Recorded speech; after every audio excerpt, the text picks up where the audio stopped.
தலைப்பே உண்மையிலே ஆச்சரியமாக இருக்குது. கொள்கை முரண்பாடு அதிகம் உள்ள கூட்டணி அதானே சார்? அப்படியும் வச்சுக்கலாம்.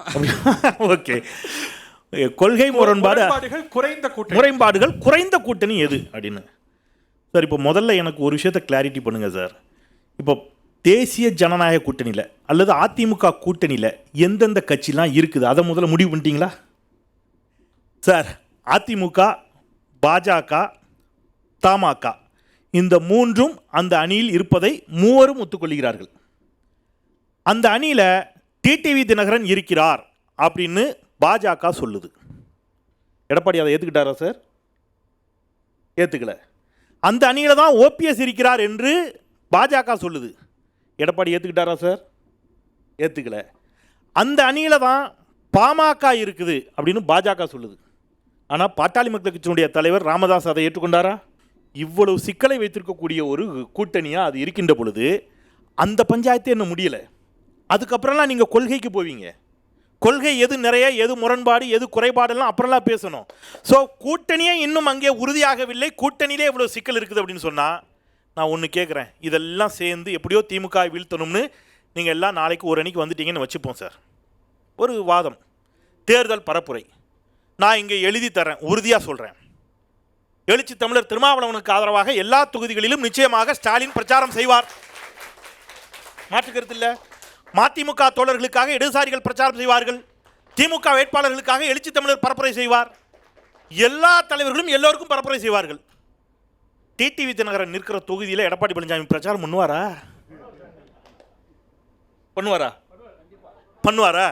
சரி, பண்ணா அது ஓகே. அது அந்த அந்த உறுதியை யார் கொடுக்கணும்? எடப்பாடி பழனிசாமி கொடுக்கணும். இப்போ நீங்கள் அப்போ திமுக அணியில் முரண்களே இல்லையா அப்படின்னா ரெண்டு விஷயம் சார். நிர்வாக ரீதியாக இருக்கக்கூடிய சிக்கல்களை விசிக சுட்டி காட்டுகிறது. ஆட்சி அதிகாரத்தில் இருக்கக்கூடிய போதாமைகளை இடதுசாரிகள் சுட்டி காட்டுகிறார்கள். இது வேறு. இது எல்லா கட்சியும் செய்ய வேண்டிய கடமை, அதை செய்கிறார்கள். தக்காளி சட்னி அது அப்படி இல்லை சார். கொள்கை என்பது வேறு சார். நிர்வாக ரீதியால் இருக்கக்கூடிய சிக்கல் அப்படிங்கிறது ஆட்சி அதிகாரத்தில் நடக்கக்கூடிய ஒரு தவறை சுட்டி காட்டுவது என்பது நிர்வாக சிக்கல். கொள்கை அப்படின்னா சார், இப்போ நீட்டு விலக்கு வேணும் அப்படிங்கிறதுல திமுக அணியில் இருக்கிற எந்த கட்சி முரண்படுதுன்னு எனக்கு சொல்லுங்கள். காங்கிரஸ் முரண்படலை. ஏன்னா காங்கிரஸ் நீட்டை ஆதரித்தது. ஆதரித்தது. எஸ், மரியாதைக்குரிய ராகுல் காந்தி அவர்கள் தமிழ்நாட்டிற்கு வந்த பொழுது ராகுல் காந்தியை கன்வின்ஸ் பண்ணி இதை பாருங்கள், தமிழ்நாட்டிற்கு நீட் விலக்கு தேவை என்பதை சொல்லி திமுக அணியினுடைய கொள்கையை ராகுல் காந்தியை ஏற்றுக்கொள்ள வைக்கும் வல்லமை ஸ்டாலின் அவர்களுக்கு இருந்தது. ராகுல் காந்தி அவர்கள் பத்திரிகையாளர்கள் சந்திப்பில் சொல்கிறார், இந்தியா கூட்டணி ஆட்சிக்கு வந்தால் தமிழ்நாட்டிற்கு நீட் விலக்கு நிச்சயம். ஒருபடி மேலே போய் சொன்னார். எஸ், அஃப்கோர்ஸ் காங்கிரஸ் தான் மாநில பட்டியலுக்கு கொண்டு போச்சு, பொதுப்பட்டியலுக்கு கொண்டு போச்சு கல்வியை. எங்க பொதுப்பட்டியலுக்கு கொண்டு போனாங்க. ஆனால் இன்றைக்கு ராகுல் காந்தி என்ன சொல்றாரு? நாங்கள் ஆட்சிக்கு வந்தால் பொதுப்பட்டியலுக்கு கொண்டு போன அந்த கல்வியை மீண்டும் மாநில பட்டியலுக்கு கொண்டு வருவோம் என்று யார் சொல்றா? இவங்களே கொண்டு வைப்பாங்களாம், எடுப்பாங்க. அதுதான் சார் ஜனநாயகம். நீங்க சொன்னீங்களா, முதல்ல சொன்னது ஜனநாயகம் இல்ல சார். ஒரு தலைவரால கன்வின்ஸ் பண்ணி ஏற்றுக்கொள்ள வைக்கக்கூடிய திறமை ஸ்டாலின் அவர்களுக்கு இருக்கிறது. அதை அந்த ஜனநாயக பூர்வமாக கடந்த காலத்தில் செய்த தவறை ஏற்றுக்கொண்டு வரலாற்றை திரித்து மறைத்து அப்படிலாம் பண்ணல. எஸ், நடந்தது. இப்பொழுது நாங்கள் மீண்டும் கல்வியை மாநில பட்டியலுக்கு கொடுக்க தயாராக இருக்கிறோம் என்று ராகுல் காந்தியை சொல்ல வைத்து விட்டார் ஸ்டாலின். இது வெற்றி. நீங்க சொல்ல வைங்க ஐயா அமித்ஷா அவர்களையோ, மரியாதைக்குரிய நம்முடைய மாண்புமிகு பிரதமர் அவர்களையோ. இருக்கலாமே, 10 வருஷம் ஆட்சியில் இருந்தாங்க சார். இல்ல சார், ஒன்றியத்தில் ஆட்சியில் இல்லையா? ஒன்றியத்தில் யார் ஆட்சியில் இருக்கிறா? 2004 இருந்து 14 வரைக்கும். 2004 இருந்து இங்க நீட் இம்ப்ளிமெண்ட் பண்ணப்படலையே சார். எப்போ இம்ப்ளிமெண்ட் பண்ணப்பட்டுச்சு நீட்டு? அந்த பிரச்சனைக்கு வந்தீங்கன்னா நீட்டு தனியாக ஒரு வாதம் பேசுவோம். சரி, நீட்டு, சிஏஏ சார், எனக்கு அது கூட பிரச்சனை இல்லை சார். இப்போ நீங்கள் திருப்பி சொல்கிறேன், நீட்டு, சிஏஏ, முத்தலாக், வேளாண் சட்ட திருத்தம், இப்படி எல்லாவற்றையும் எடுத்துக்கொள்ளுங்கள். மாநில சுயாட்சி, திமுக அணியில் இருக்கக்கூடிய எல்லா கட்சிகளுக்கும் ஒரே நிலைப்பாடு. அதிமுகவுக்கும் பாஜகவுக்கும் ஒரே நிலைப்பாடா? அதிமுகவுக்கும் பாமகவுக்கும் ஒரே நிலைப்பாடா? சார், ஒரு விஷயம் நான் சொல்கிறேன் சார். அதிமுகவுக்குள்ளே எவ்வளோ குழப்பம்னு பாருங்கள். முத்தலாக் தடை சட்ட மசோதாவை பாஜக நாடாளுமன்றத்தில் கொண்டு வருகிறது.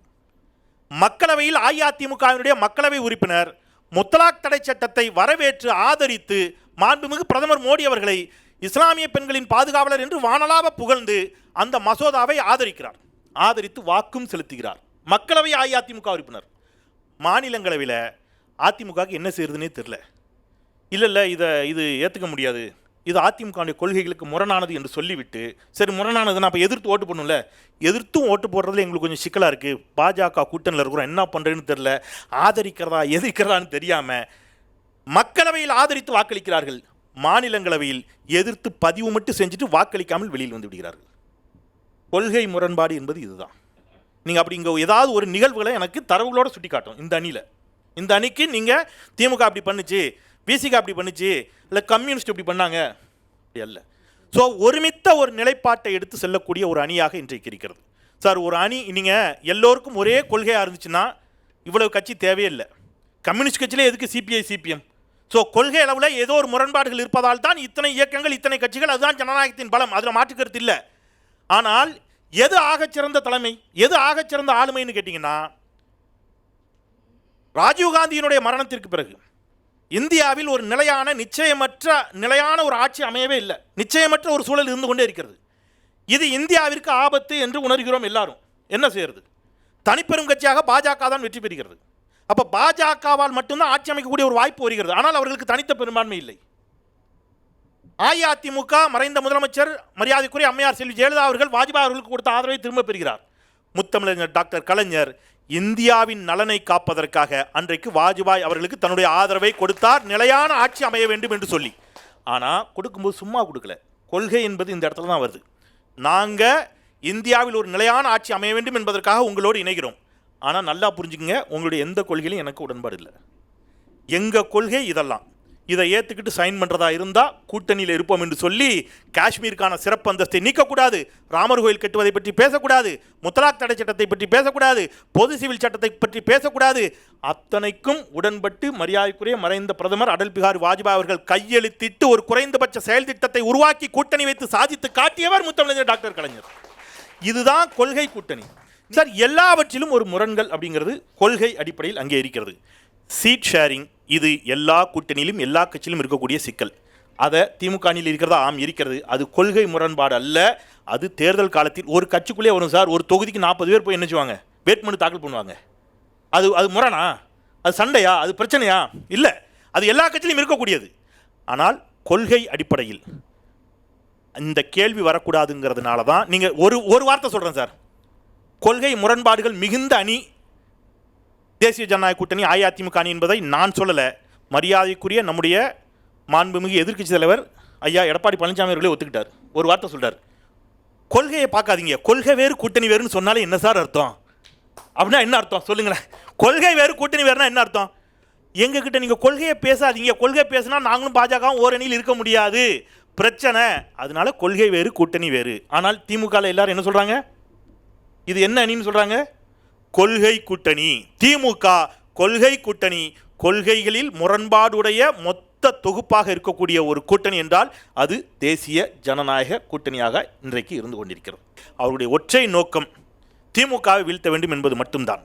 அப்படி ஒரு அணி அமையவே முடியாது. திமுகவை வீழ்த்த வேண்டும் என்பதற்காக நீங்கள் திமுக இது புலிக்கு பயந்தவர்கள் எல்லோரும் என் மீது படுத்துக் கொள்ளுங்கள் என்ற பழமொழியைப் போல இது இருக்கிறது என்பதை மட்டும் சொல்லி நீங்கள் மணி அடித்த காரணத்தினால் உங்களுக்கு மதிப்பளித்து வாய்ப்பளித்த உங்கள் அனைவருக்கும், செவி கொடுத்த உங்கள் அனைவருக்கும் நன்றி சொல்லி விடைபெறுகின்றேன். நன்றி, வணக்கம்.